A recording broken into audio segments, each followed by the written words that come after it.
The sister of Marc Fogel, an American teacher imprisoned in Russia for illegal possession of cannabis, told the BBC that she wishes her brother was among those freed during the historic US-Russia prisoner swap earlier this week.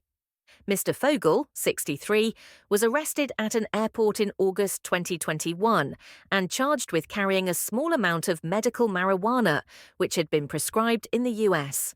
The native of Pittsburgh, Pennsylvania, was a teacher at the Anglo-American School of Moscow. While serving out his 14-year prison sentence, Mr. Fogel has reportedly been teaching English to fellow inmates. Anne Fogel said she last spoke to her brother on Wednesday, when their family undertook a massive effort to get him on the plane with the other freed US prisoners. Reporter Evan Gershkovich, former US Marine Paul Whelan, and journalist Alsu Kurmasheva were taken to the US after they were released in the largest prisoner swap between Russia and the West since the Cold War. Anne Fogel detailed the family's effort in an interview with the BBC. "We were frantically calling senators and congressmen and our ambassadors, former Russian ambassadors who served there, and I had no news for him, even though he knew that something was happening." Anne said her brother may have been aware a prisoner swap was taking place because they play news non-stop in the Russian penal colonies.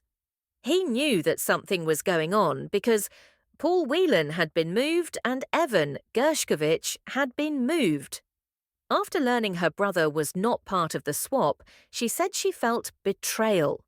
US National Security Advisor Jake Sullivan said on Thursday, the day of the prisoner swap, that the US was still actively working to get his, Marc Fogel's, release.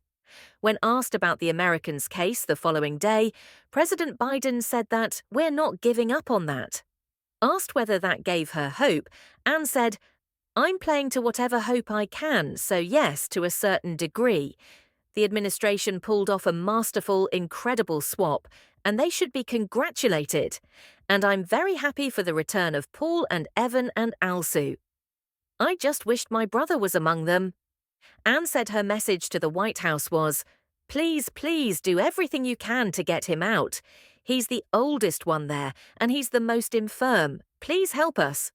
White House National Security Council Deputy Advisor Jonathan Feiner said on CBS's Face the Nation on Sunday that "we worked to try to get Marc included in the deal that consummated last week.